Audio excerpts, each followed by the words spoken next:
Very warm welcome to the delegates who have come to join this webinar on single point diamond turning and nano finishing process.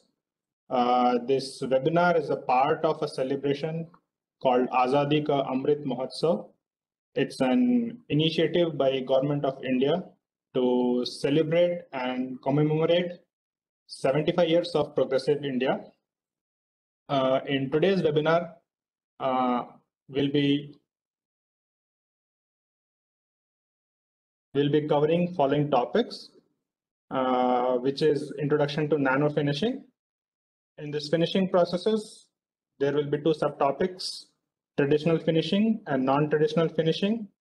And the second topic will be single point diamond turning process. So first part will be covered by Mr. Manjunath.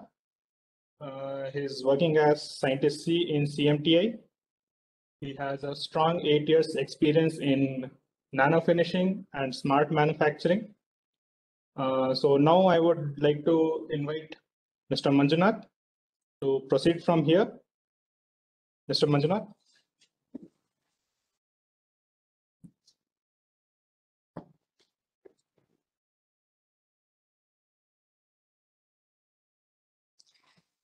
Yeah, good afternoon, each and all, and a warm welcome for the webinar. So I'll be covering nano finishing process. So let's start with the introduction. So today's manufacturing sector in most of the critical engineering components are associated with the requirement of nanometric surface finish. So basically this nanometric finish or nano finishing or super finishing is a metal working process that improves surface finish and work geometry of the component, which is critical in engineering practice. So this is achieved by removing just a thin layer of amorphous surface layer. So this layer is usually about in a range of microns, that is less than 1 micron in magnitude. So surface finishing, unlikely like polishing, which produces a mirror-like finishing. So it appears like a mirror-like finish. So basically here the major technical challenge we come across this nano finishing process is the time consumption. So as we are aware, this finishing process will take very lesser material removal rate, and efficiency of cutting will be very less. So due to this, a smaller chip formation will be formed and a lower material removal rate, which consume more time. So basically here the selection criteria of appropriate finishing methods that make a key role. So basically we can only eliminate this time consumption and cost of the finishing process based on the selection of the appropriate finishing methods. So one more technical challenging is the cost which is involved in the finishing process. So coming to the economics of the finishing process, finishing operation. So basically, based on the criticality of the engineering components, so almost it may include more than 30 to 35% of the manufacturing cost that lead to the consumption of the fabrication of the work. So increasing the cost of the machining and finishing, a part as a function of a surface finish is required. So we gradually it will go above 75% and above when it comes to the grinding and other sophisticated finishing operations. So this is the one of the major reason we need to select appropriate finishing methods and operations for individual critical components in engineering practice.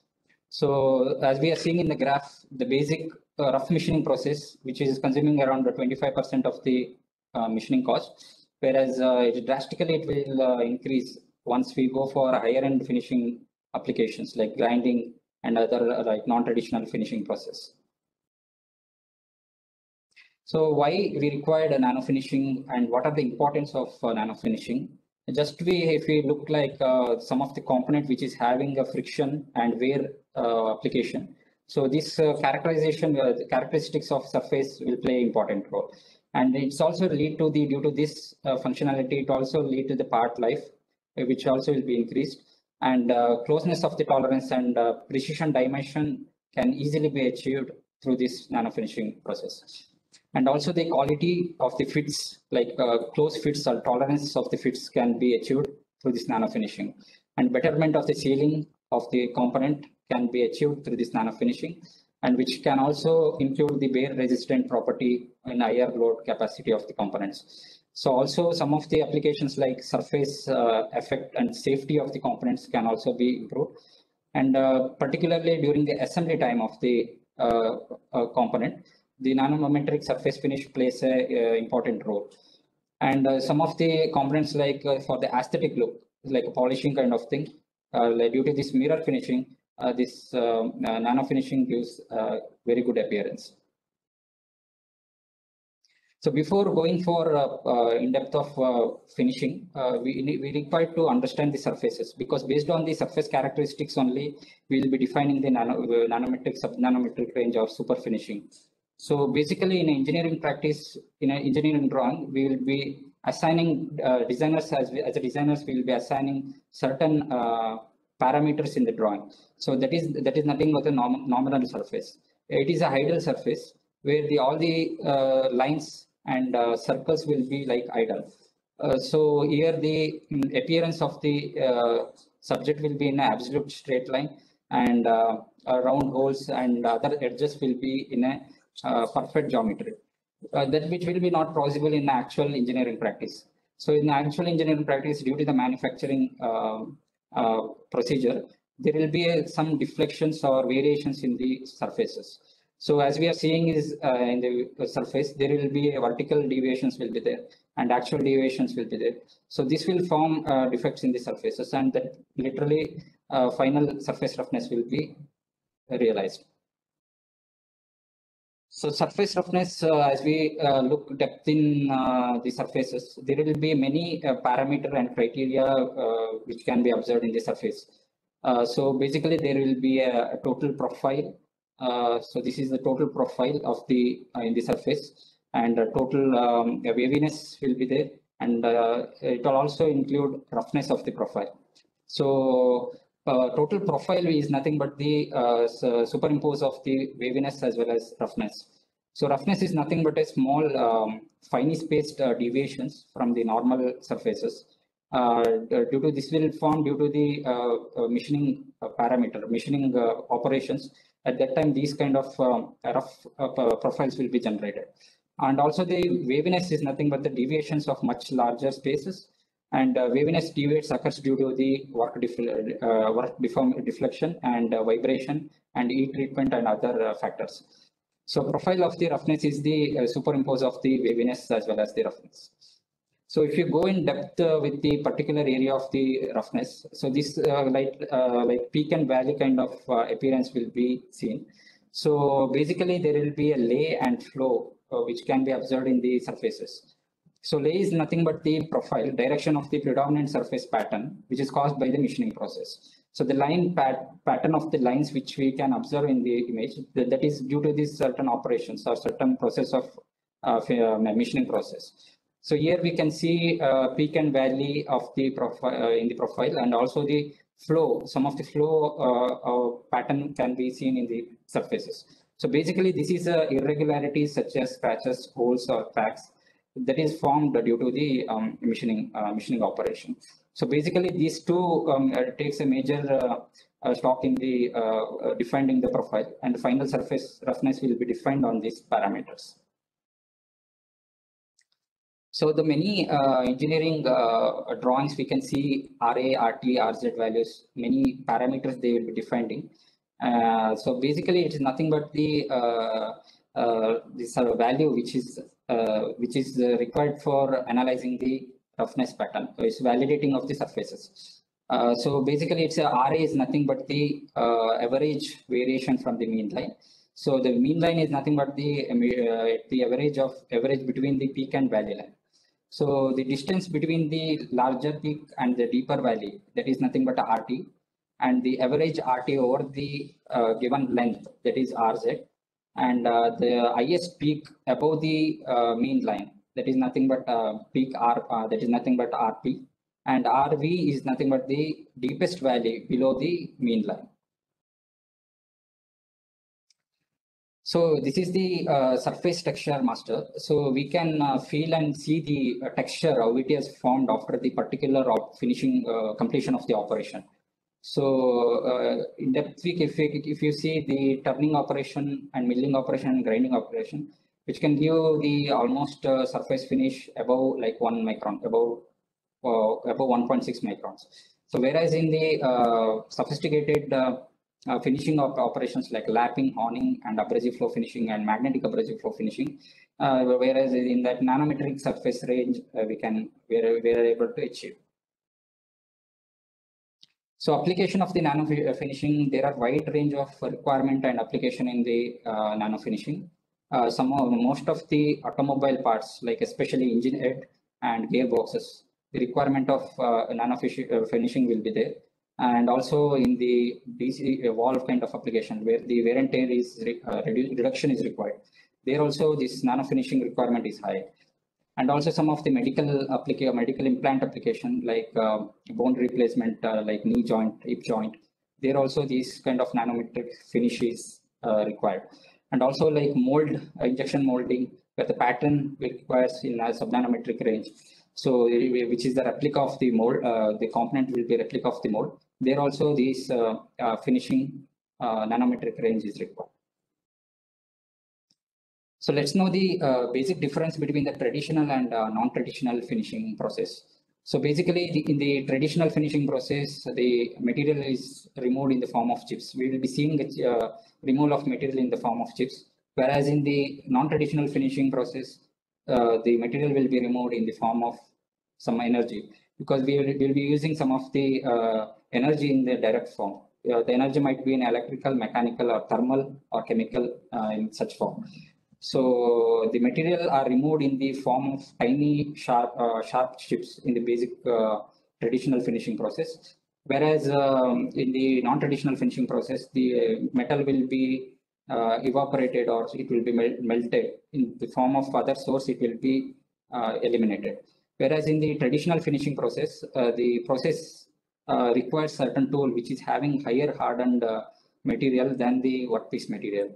In a non-traditional finishing, that may not be required, because in the certain like laser process, the laser power itself will be sufficient to evaporate the raw material. The relative motion may be required with the tool and the workpiece, whereas in the non-traditional that may not come into role. So basic surface finish which is going to achieve in traditional finishing process might be in a micron range or rarely in nanometric range. Whereas in non-traditional finishing process, we can go in a nanometric or sub-nanometric range. So some of the traditional finishing processes are like grinding, honing, and lapping. Some of the non-traditional finishing processes are like laser machining and abrasive flow finishing, and magnetic abrasive flow finishing, or magnetorheological finishing. So let's go with the non-traditional finishing process first. So lapping is the general thing from the many of the applications, engineering application, we are using lapping. Here the advantages with the lapping is we are going to achieve profile, the process will correct the profile as well as it improves the surface roughness in nanometric range. So basically this lapping is nothing but a process in which two surfaces are rubbed together with abrasive particles in between them by hard movement or using a machine. So certainly, like earlier, they were using hard hand lapping processes. Now, sophisticated machine lapping has come. So, if you go like metrological applications like gauge block equipment. So there, the ringing of the two gauges is only possible due to the flatness higher in a nanometric range of sub-nanometric range of surface roughness. So basically in the hand lapping process, usually they were using in older days. So this hand lapping process, you are seeing this base material of cast iron. So there will be cut syringes of the material will be seen. So here the component will be held in hand and it will be abraded towards the casted iron material. So here the load will be not be usual. It will be not be in a uniform. So here that will be one of the disadvantages. So the lapping, they will be handling with the different shapes like oval shapes or eight shape kind of thing, so that contact of the lapping material and the component will be in uniform direction, and then the load will be in a uniform way. So that is the one thing, and lapping oil will be used along with the grid in between abrasive grid size, so that flow of the particles between the component and the lapping plate, that will be uniform, and the load also will be in a uniform direction.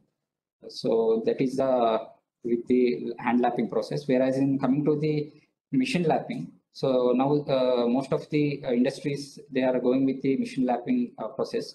So here it will be like a machine will be having a rotating lapping plate basically, and conditional rings. So conditional rings will be having a slots which will be, so the components will be holded, workpiece will be holded in the conditional rings. So the advantages here is many components can be placed at a time, and finishing can happen simultaneously. And the lapping plate also will be rotated at the same time. So the component also will be rotated in an anti-clockwise direction.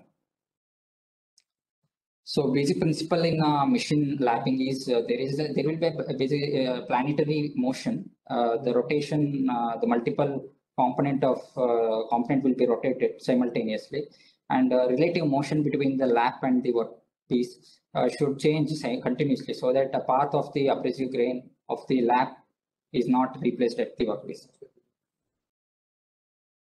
Just 1 second.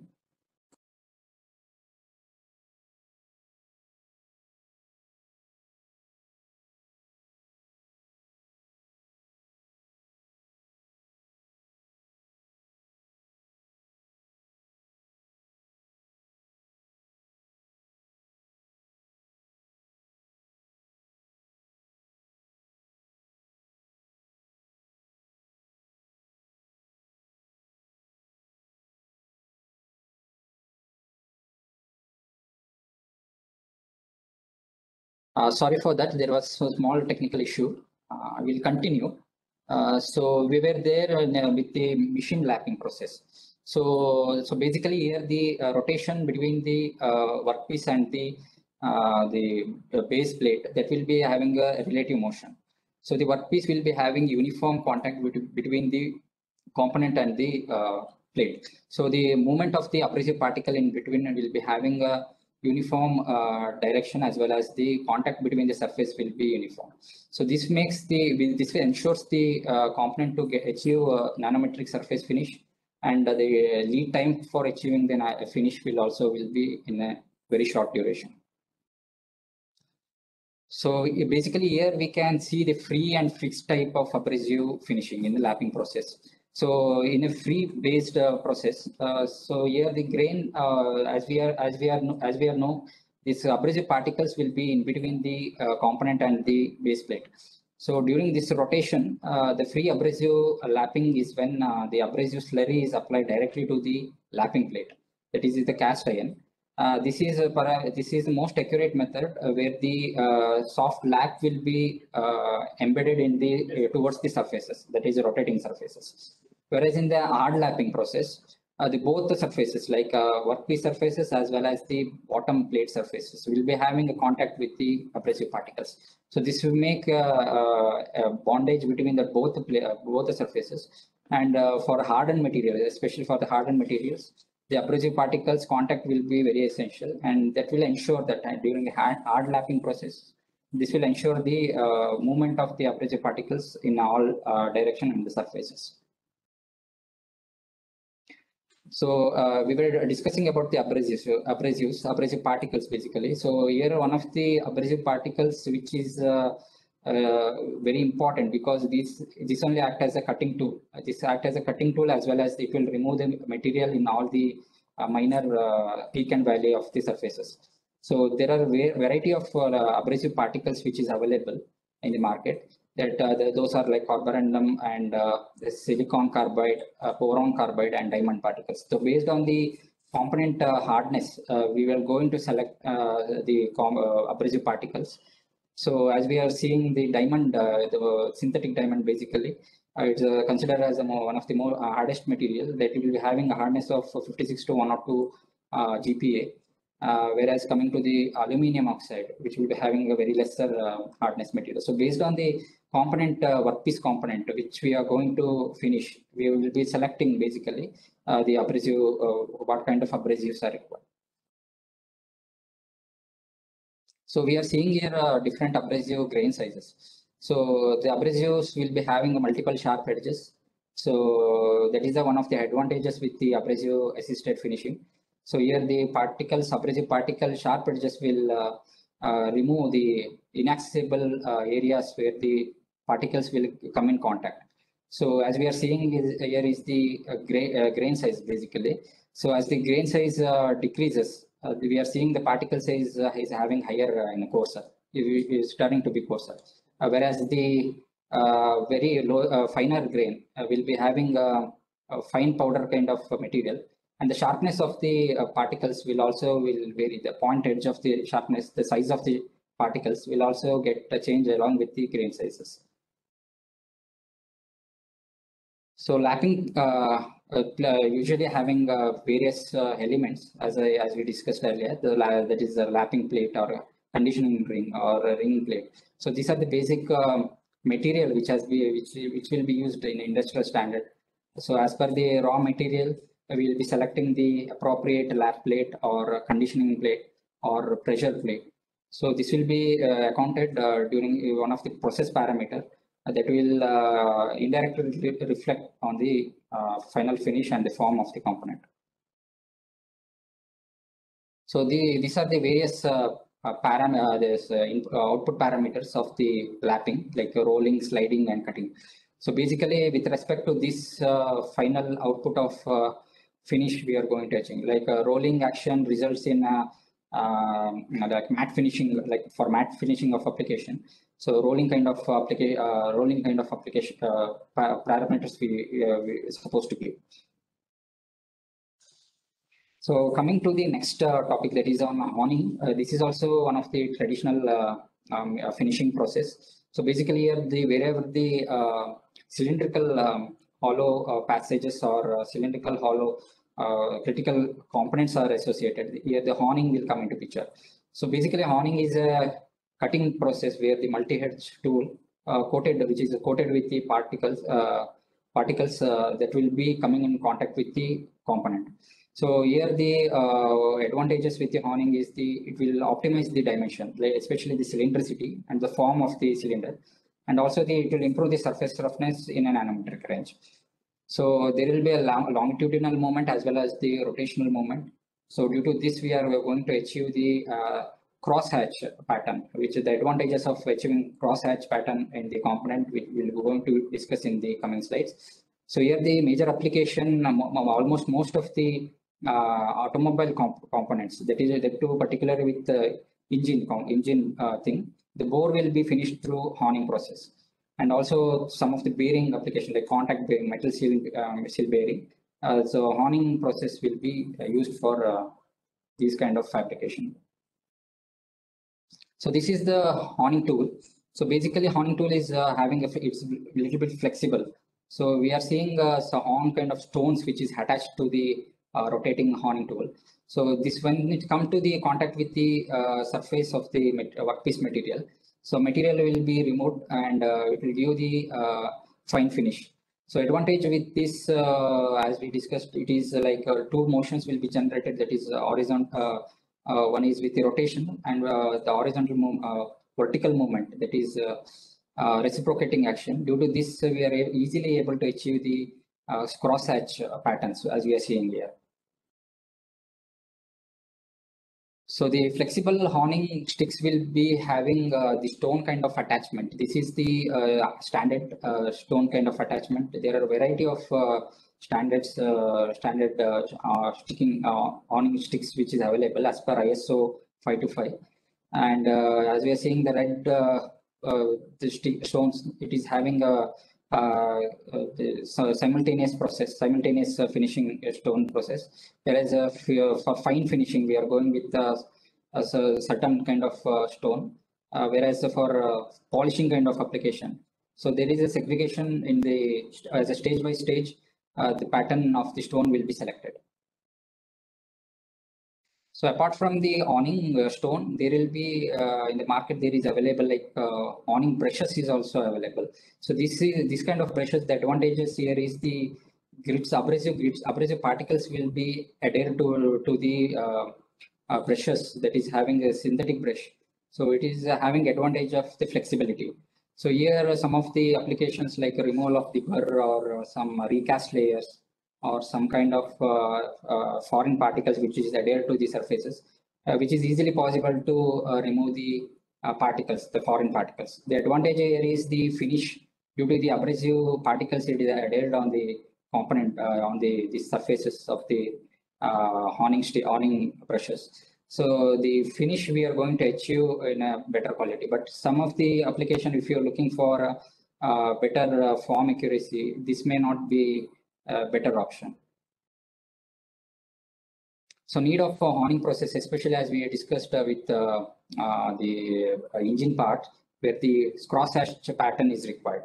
So here basically as we discussed the three type of stage by stage we are going to encounter the finishing pattern in the awning process. So initially the correction will be made on the form of the component. The cylindricity will be corrected with a certain tool of the awning stick, and later it will be peak and valley of the surfaces that will be cleared, and finally the polishing complete nanometric finishing will be achieved in a particular grid of awning process. So basically here we are going to achieve actually a cross-hatched pattern as well as the which is nothing but a texture as well as the finish. So here the advantage of achieving a cross-hatched pattern is a tribological property. The oil or the viscous, highly viscous oil that will be adhered in these cross-hatch patterns, and that will provide the lubricating property during the to and fro motion of the component. So as discussed, these are the various errors which we are usually finding in the hollow cylindrical passages. So there will be various error that will be corrected during this awning process. So initial pattern of the awning stick that will be correcting with the error associated with the cylindricity and other form kind of thing. So coming to the oil, especially the awning oil will make the movement of the stick as well as the component in between the stick and the component. That ease of flow will be there.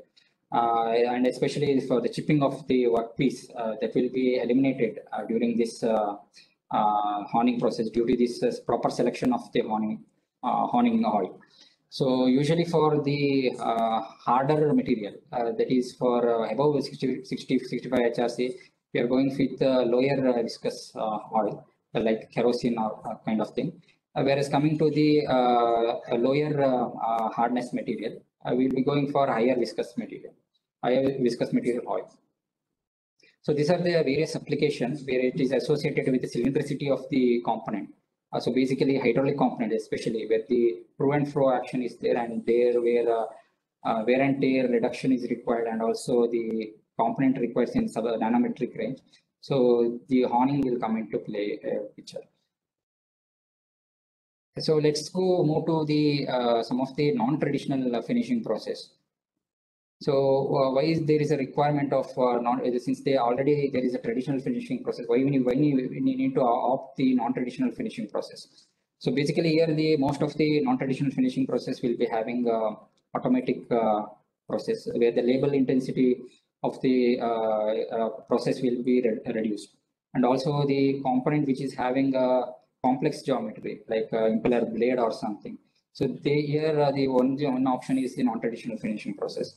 Also the repeatability of the finishing as well as achieving result will be very accurate, and nanometric and sub-nanometric surface range of quality can be expected in the non-traditional finishing process. So let's start with the abrasive flow finishing machine. So this is one of the non-traditional finishing process where here the component will be held at the center as we are seeing here. And here the major two element is viscoelastic abrasive polymer media and abrasive particles. So as discussed earlier, similar kind of abrasive particles will be used here. One of the key element here is the viscoelastic polymer media that will be mixed in together and that will be extruded towards the component. And here the advantage along with the finishing, there will be removal of precast layer and deburring and reducing of the component can also be achieved. So there are two forces will be generated that usually forms the chip formation during the process. When the pressure is applied on the media, so the media will be containing both the element that is viscoelastic polymer media and abrasive particles. So there will be an axial force and radial force will be generated on the abrasive particles. And due to this, due to the elasticity of the media, the indenting of the abrasive particle on the workpiece material will be made. And also the chipping action will be formed due to the axial force on the component, that is due to the pressure applied on the media. So basically these two forces will ensure the minor like nanometric or subnanometric range of material removal. And due to this, the nanometric surface finish can be achieved. So as discussed, there is three main element in this process, that is machine, fixture, and media. So let's start with the machine. This is a abrasive flow finishing machine at indigenously developed at CMTI Bangalore. So this is the machine parameter. So the process, how it works is just a small video online. So basically we'll be mixing as discussed, the media will be there with abrasive polymer and abrasive particles. So fixture will be designed as per the component and which will be hydraulically clamped in the abrasive flow finishing machine. So fixture will maintain that the pressure will not come into the component. So the flow of the abrasive particles will be in between the component as we are seeing here. So after a certain cycle, that is reciprocating action of this up and down motion, the material is a small amount of material, nanometric range of material will be removed. And finally, after a completion of certain cycles, the component will be removed and some of the post-processing cleaning will be done and the final finish of the component can be expected. So this machine can, for the component of ranging from 10 to 300 mm, we can accommodate in this machine, and hydraulic pressure up to 15 to 100 bar can be easily taken in this machine, and the best possible surface finish we can expect here is 40 nanometer in this machine. So one of the major application where the inaccessible areas and complex geometry parts will be easily finished in this process. So this is the viscoelastic polymer media. It's the polyborosilicoxane material. It's Siliputti commercial name. So this is one of the key element here.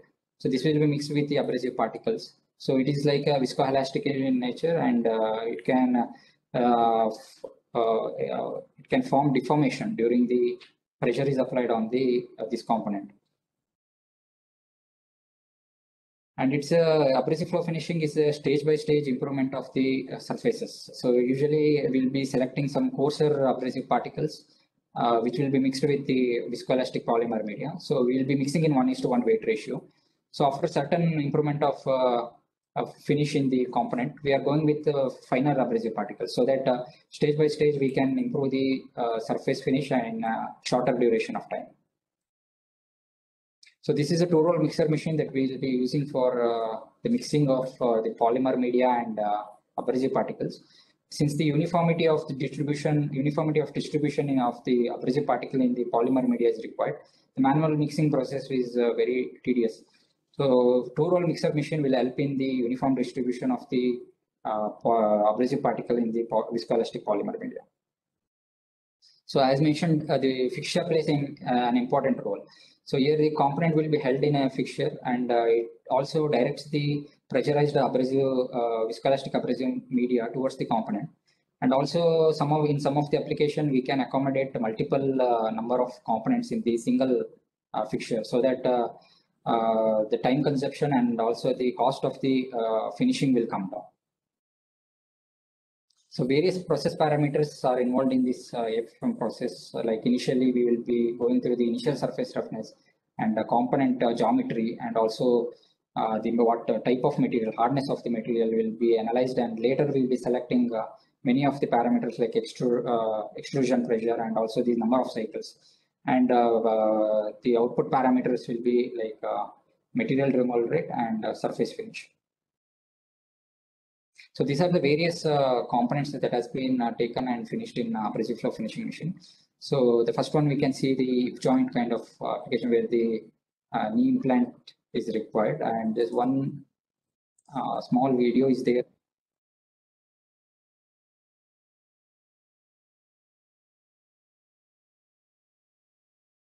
So this is the component which is required for deburring application. As we seen earlier, this component is having multiple holes.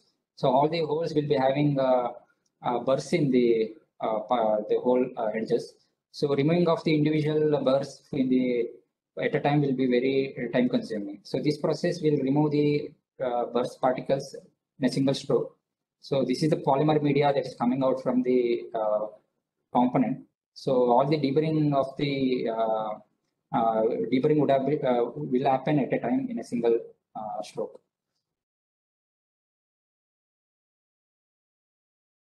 So whereas coming to certain applications like watch die mold kind of thing, where the hardness will be very high, and this will again reflect the component of the molded part is only going to reflect on the actual component. So the nanometric surface finish was also one of the requirement in this process. And some of the applications like shuttle valves, all kind of application where the joint will be there, T-joint kind of thing will be there, where the tool is very difficult to go and access and remove the burr and finish the actual finishing required in nanometric range. That is very difficult in a traditional finishing process, which is easily possible in these kind of non-traditional finishing operations. So there is a particle coming out is a viscoelastic polymer as well as the abrasive particles. So both the thing here, finishing, reducing as well as deburring of the material will be easily possible in this finishing process.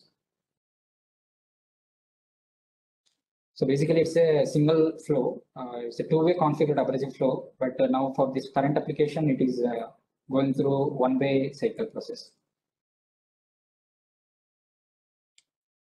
So coming to the next topic, that is on magnetic abrasive finishing, that is also a non-traditional finishing process. So the technique here is simple, like ferromagnetic particles will be added with the abrasive particles. So abrasive will be having a sharp edges, and when come in contact with the ferromagnetic particles, so this will form like a magnetic kind of thing, magnetic brushes kind of thing when it come in contact with the magnetic magnetic material. So magnet will be held with these two material, that is ferromagnetic particles as well as abrasive particles. So this brush kind of sharp edges will when it come into contact with the actual component. So there will be rotation as well as will be provided, rotation and the feed as well will be provided. It's basically it can be acted as the one of the attachment for the milling kind of machine. So here the tool, the multiple sharp edges tool will easily remove the material in a nanometric or subnanometric range, and it will improve the surface finish in less than like 50 nanometers. So this is a MagnoSurf attachment that has been developed at CMTI. So here basically it's an electromagnetic, the flux density will be generated. So here for the cylindrical geometry, especially for cylindrical or flat plate geometry. So this will be one of the ideal process. So the time consumption will be very less, and the finish we are going to achieve in a shorter duration of time. So this is for a flat sample as discussed. This can be attached for some of the milling applications. So the feed can be provided at certain range, and the rotation speed RPM can also be. So these two cutting parameter will indirectly reflect on the multiple sharp edges of the abrasive particles and removes the material. So also in some of the applications like internal tube kind of thing, where the accessibility of the tool will be very difficult. Here the abrasive particles which is added with the ferromagnetic thing that is easily possible to enhance in go through towards the component, and we can easily achieve in a mirror like finishing. So this is the component, this is the abrasive component which is adhered with the ferromagnetic particle. This is some image. So through the tumbling or some of the other process, we are going to adhere these two material like the ferromagnetic material and abrasive particles, which act as a cutting tool in this process. So various process parameter here also we need to monitor to get a better surface finish in shorter duration of time. So like hardness of the material. So and based on the hardness, we are going to select the abrasive particles, type of abrasive particle like silicon carbide, diamond abrasives, and also the initial surface roughness plays an important role. Like mesh size of the abrasive particles will be selected based on the initial surface roughness. And finally, based on the various parameter optimization, we can achieve nanometric surface range. So the component like the keyways or some of the tube kind of components, which is having a U kind of bend. So there it's very difficult for us in some finishing application to travel inside that that tube kind of application. With the tube will be in a like 5 mm or less than 5 mm. So here the brushes can abrasive brushes can easily penetrate and it can give the finish. So finally, as a conclusion part, I will tell like various applications are there needing for requirement of nanometric surface finish, but identifying the right process that will make a effective and efficient method of finishing, especially both in the traditional and non-traditional finishing process. So there is a need of appropriate selection criteria. We need to study the initial requirement where the component is going to be placed and functionality of the component and final application. So based on that, the cost of the finishing process and right method to achieve accuracy and good repeatability is possible through this appropriate selection criteria. Thank you, Anana. So any questions? Is there? We can have a discussion on that.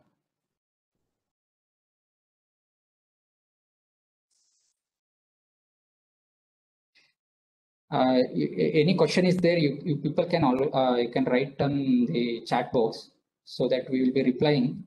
So one more part of the webinar is there on single point diamond turning. So we can start on that part.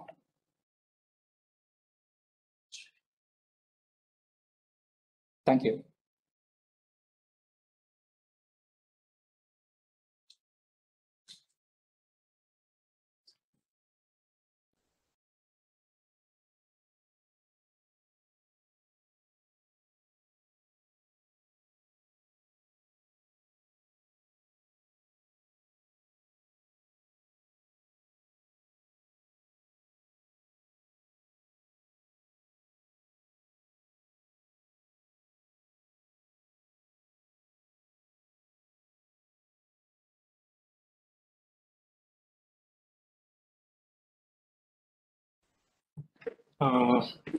Thank you, Mr. Manjunath, for the presentation. Second part of the webinar, I'll be carrying forward. The topic of my presentation is single point diamond turning process, a comprehensive overview. Myself, Ishan Anand Singh, working as scientist in SNPM Center of CMTA. I'm having approximately 8 years of experience in single point diamond turning. So here in the slide, you can see, first thing you can see is a turning machine, which is indigenously developed at CMTI. And on the right side, you can see a component. It is not a mirror, it's an aluminum component machined on this particular machine, which gives mirror-like surface finish. So basically, it is done by single point diamond turning.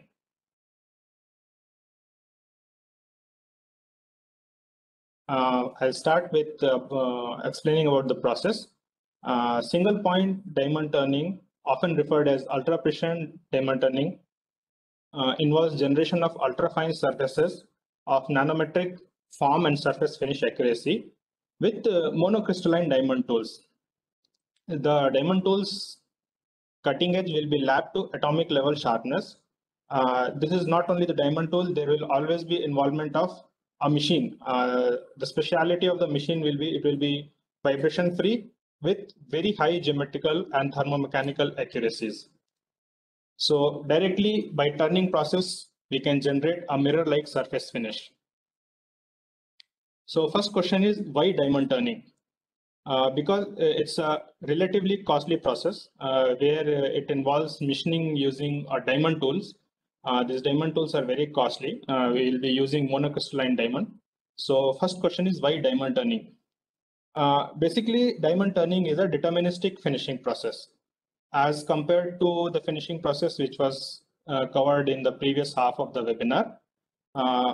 Those are random finishing processes where you do not have control over finishing the component. Deterministic means we can have control over the depth of cut, feed rate, cutting velocity, basically the cutting parameters. So that is how we can distinguish between diamond turning and the other random finishing process. Here we have control over all the cutting parameters. And the other part is not only the surface finish, here we can have control over the form accuracies of the components as well. So that is why we have to use diamond turning when your requirement consists of both surface roughness as well as geometrical accuracies of the components. So the materials which can be diamond turned, basically all non-ferrous metals and polymers like non-ferrous metals like aluminum, copper, brass, gold, electroless nickel, plated on some ferrous material, it can be diamond turned. Similarly, polymers like acrylic, nylon, polycarbonate, polystyrene can be diamond turned.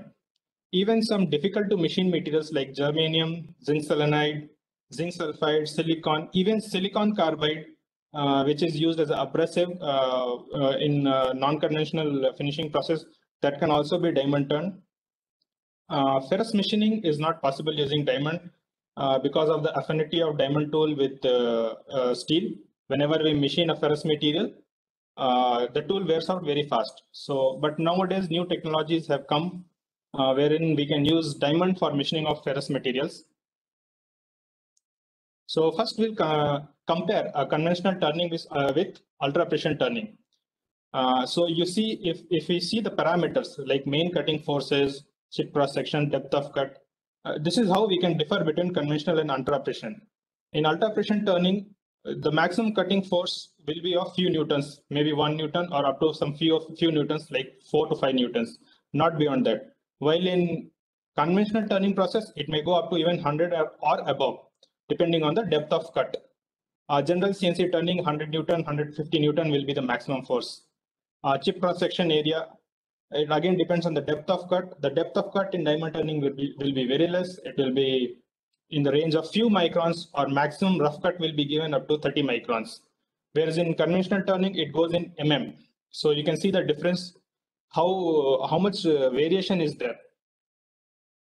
Accuracy wise, if we see, dimensional accuracy on the components we can achieve from 5 to 10 micron best on normal CNC lathe machines, but on diamond turning machines we can get in range of sub-micron, and profile accuracy and surface finish down to few nanometers, below 50 nanometers.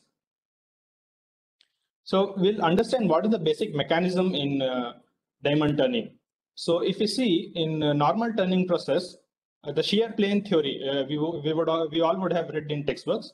In shear plane theory, the tool will be shearing against the workpiece, and chips will be forming. So basically, when we turn, the most critical thing will be the uncut chip thickness and the cutting edge radius.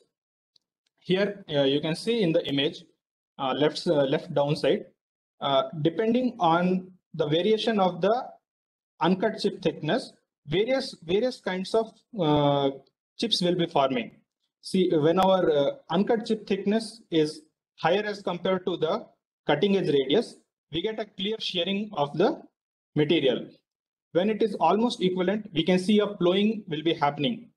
And when it is lower as compared to the uncut chip thickness, I mean the cutting edge radius, then rubbing will be happening. So when we do normal turning, in normal turning, our cutting edge radius will be very small as compared to the uncut chip thickness, where we give depth of cuts in approximately in dimensions, like up to from 0.5 mm to 1 mm, or let's say 2 mm. So that time when we do normal turning, the grain boundaries, this will be the weakest part, and here only shearing will be happening. But when we do diamond turning, the tools cutting edge will be dead sharp, and the cutting will be happening across the grains. The grains will be cut.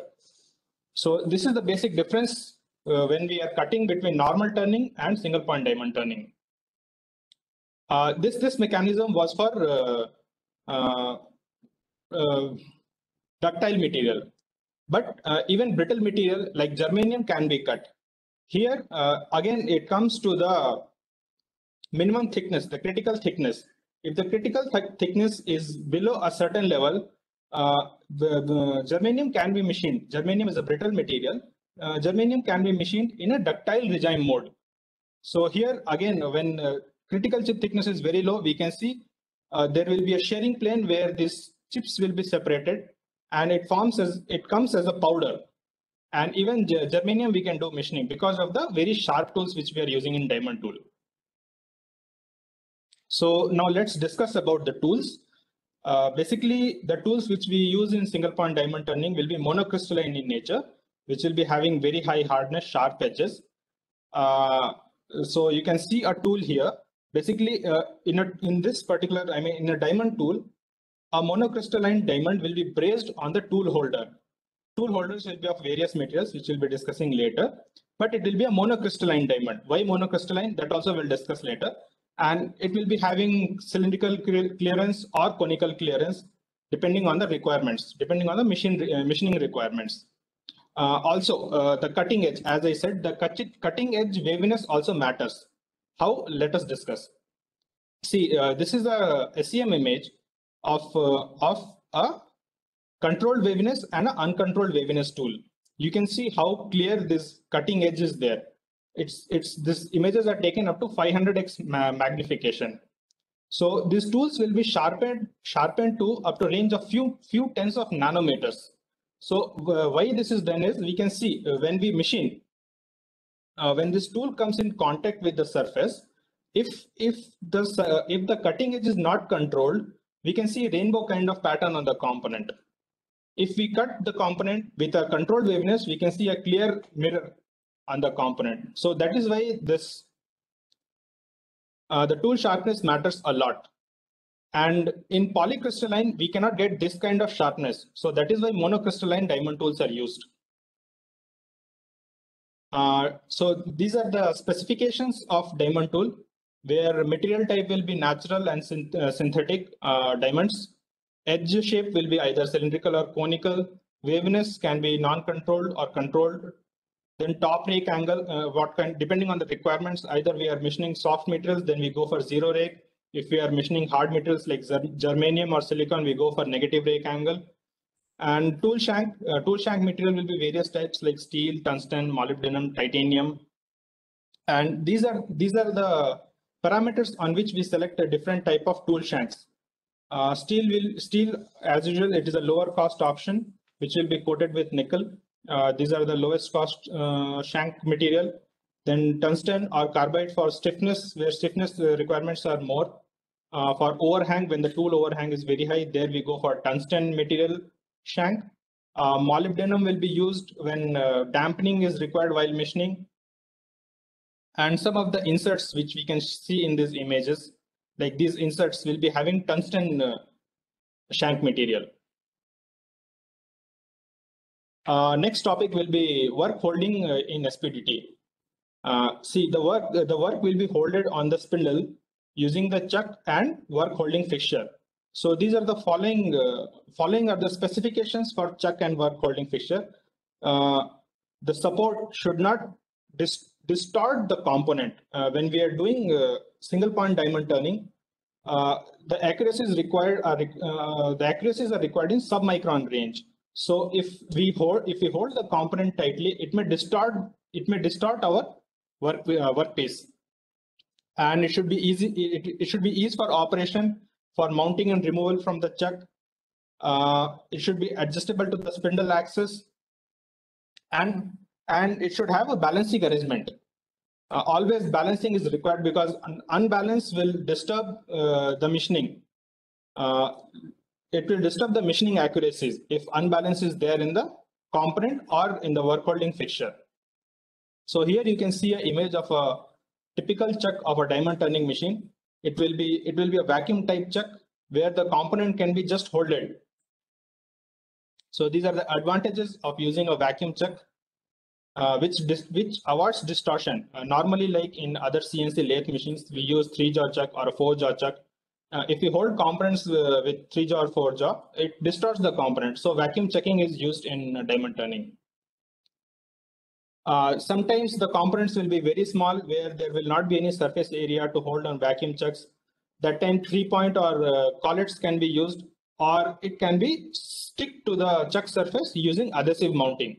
This is also one of the technique used for mounting the component on the chuck. Now, work holding fixture. These work holding fixtures are very important when we are mounting a component on diamond turning machines. So these are the 7 important design criteria we should follow when we are designing a fixture: the degrees of freedom, axis symmetricity, rotational balance, holding mechanism, clamping force, cutting forces, and precision positioning and alignment on the spindle axis. So these are the following criteria which we should follow when we are designing a work holding fixture. These are some of the typical examples how we hold components on the spindle of a diamond turning machine. You can see a off-axis segment. If you want to machine like this, it is a profile of a big parabola, but we need to machine only this much size of component. So basically complete double-sided we can use, and like this we can mount the component so that there should be balance and easily we can machine it. This is one more example where we are machining off-axis A-sphere. The components can be put in range. Basically, it is a part of a sphere and it can be machined very easily with this process. Otherwise, if we put one component, unbalance will be there on the spindle.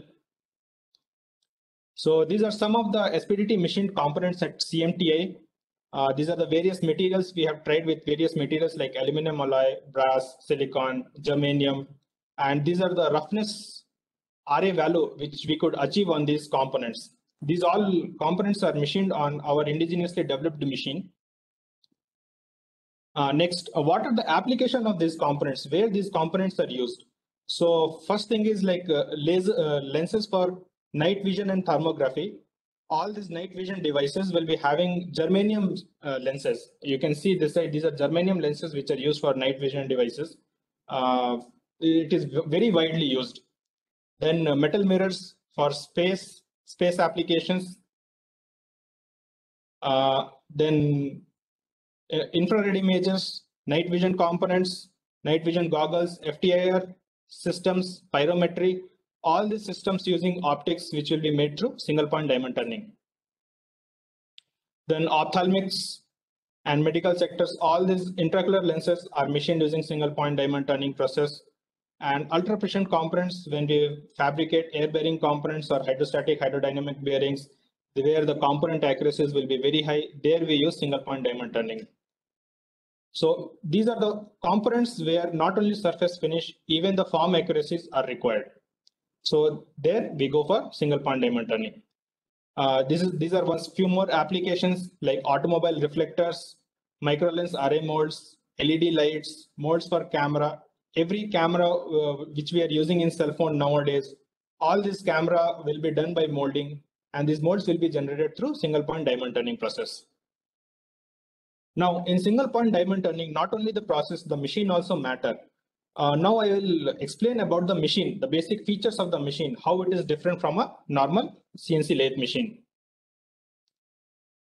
So this is a typical layout of a single point diamond turning machine, where we'll be having two axes. The two axes will be independent. They will not be stacked as in other CNC lathe machines. These will be oil hydrostatic or air bearing. These should be non-contact, because if we have contact, the stick slip motion will happen and it will deteriorate the accuracies. So all should be non-contact. Similarly, the spindle should be air bearing with direct drives and vacuum chuck, tool post. So I'll be discussing each one by one. So basically, the structural part of the machine, which should have high static and dynamic stiffness, high damping and high thermal stability. The bearings should be obviously fluid bearings like hydrostatic or aerostatic, which should be doing averaging effect, damping, and should give very minimal coefficient of friction. We should have independent slide configuration to avoid interpolation errors. We should have integrated spindle drives and linear motors. Again, we cannot use ball screw in these kind of linear applications, because those are again contact-based motion systems. We should use linear motor, and the spindle should have integrated spindles, frameless motors. Again, there should not be any contact, so that we can get a spindle running accuracy in nanometer range. The feedback system will be having high resolution glass scales, which can give picometer level of accuracies. And again, it should be able to give geometrical and positioning errors in sub-micrometer range. We should minimize the vibration. Any external vibration will spoil the machining. So it should be mounted. Basically here the machine will be mounted on vibration isolators, which will be pneumatic. A passive isolation will be sufficient to do that job. Then we should have open architecture motion controller and a CNC system which should have a resolution less than 1 nanometer. Basically, the linear systems of the machine can even be moved for few nanometers. Let's suppose 20 nanometers. The linear slides can be moved even for 20 nanometers. Then we should have distortion-free workpiece clamping like vacuum chucks, which I have already explained. We should have integrated error compensation modules while machining for geometrical accuracies and positional and thermoelastic errors. And we should have sensor interface for error compensation, adaptive control diagnostics, and prognosis. So these are the basic typical requirements of a SPDT machine. So any machine which will be having these kind of features can be termed as a SPDT machine. This is the machine which we have developed at CMTA, which is having all the features as I mentioned. It is having oil bearing slides, aerostatic spindles, granite bed with vibration isolation. It is having independent slide configuration, open architecture motion controller. It will be having integrated chiller for thermally stable slide and spindle. And you can see these are the components which we have machined. A variety of materials, not only soft materials, we have machined even steel on this machine, which was hardened to above 60 HRC, and we could get nanometric range of surface finish directly by turning. Obviously, this was not turned using a diamond tool. It was turned using a CBN tool, but we could get a very high surface roughness on this component. This is the journey of SPDT development at CMTI. Way back in 2000, we developed the first diamond turning machine in the country. Then we keep progressing, and now we have NanoShape T250, which is a world-class machine. Next, I will talk about the advanced diamond turning techniques. Till now, I just discussed only about the normal turning, where two axes will be used, basically X, Z, and C. Now I will move on to some of the advanced techniques like fast tool servo, laser assisted diamond turning, and ultrasonic assisted diamond turning attachments. So basically, I'll first discuss on the fast tool servo. Fast tool servo is the attachment wherein the tool will be mounted on it, and it can oscillate very fast. It can oscillate at a very high frequency, and it can be tuned to the C axis of the machine so that textured surface can be created. These surfaces are created just by turning. These are non-rotationally symmetric surfaces. I'll show some of the examples later. So here the tool will be oscillating at a very high frequency and it will be feed against the spindle. It will be taking feedback from the spindle for the position of the component, and accordingly the tool will oscillate to create the patterns. So you can see this is the fast tool servo available at CMTA, which is integrated to our machine, which is having a stroke of 500 micron, and using this we can get a surface finish down to 10 nanometers. We can manufacture variety of components with this particular tool. Like this is one of the example, like micro lens arrays.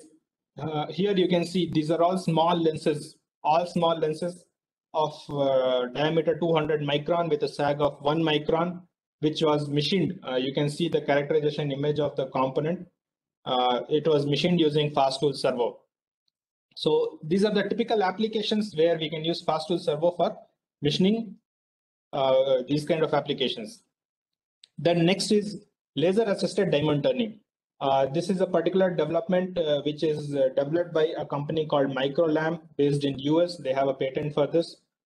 Here I'm explaining the process.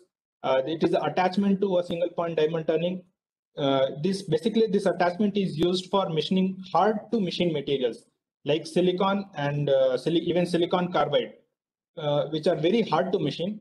When we machine normally using a 2-axis lathe, the wear rate of the tool will be very high. So that is where this particular attachment comes into picture. How it works is it will be having a laser which can be pointed to the component through the diamond tool. So locally it heats the material and softens it so that it is easy for machining very hard materials. And basically it makes the tool life little bit longer as compared to normal machining. When we do normal machining, just by machining few lenses, let's suppose 1 or 2 lenses, the sharpness of the tool will end. But if we use this attachment, it can go even for 10 to 20 components. So that is the beauty of this attachment. So you can see some of their application reports where they have machined silicon using this particular attachment, and they could get approximately 0.1 nanometer of surface finish, 8.8 angstrom of surface finish on silicon, and even they could machine silicon carbide, and they could get approximately 100 nanometer of surface finish. Silicon carbide is one of the hardest known material. They could machine it using this particular attachment. Next, I'll go to ultrasonic assisted diamond turn machining. In the beginning, as I explained, steel cannot be directly machined with diamond because of the chemical affinity. It reacts with steel when we are machining, and tool wear rate will be very high. So these kind of attachments come into picture. Here, the principle is the tool will be oscillating at ultrasonic frequencies. So it reduces the contact of the tool and the workpiece. So the chemical reaction cannot happen and the tool life can be longer. This is how the tool will be oscillating and machining the steel sample. You can see this example. This is a steel sample machined using ultrasonic assisted diamond turning attachment. And you can see this graph, how it shows the contact between the tool and the workpiece is very minimal. So the tool life becomes very long.